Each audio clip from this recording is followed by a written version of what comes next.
শাক্কাতিস সামাউ ফাহিয়া ইয়াউমাইযিন ওয়াহিয়া।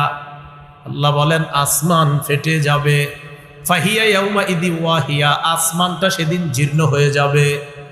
ওয়াল মালাকু আলা আরজাইহা, আসমানের যত ফেরেশতা সবাই আসমানের কিনারায় চলে যাবে। আসমান ফেটে যাবে, জীর্ণ হয়ে যাবে।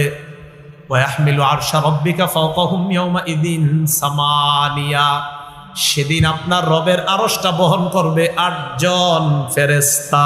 কয়জন ফেরেশতা? 8 জন ফেরেশতা আরশটা ধরে রাখবে। ইয়াউমাইযিন তু'রাদুনা লা তাখফা মিনকুম খাফিয়া। আল্লাহ বলেন সেদিন তোমাদেরকে পেশ করা হবে, আনা হবে, উপস্থিত করা হবে, তোমাদের সামনে আমলনামা দেওয়া হবে। সেদিন কোনো গোপন জিনিস গোপন থাকবে না।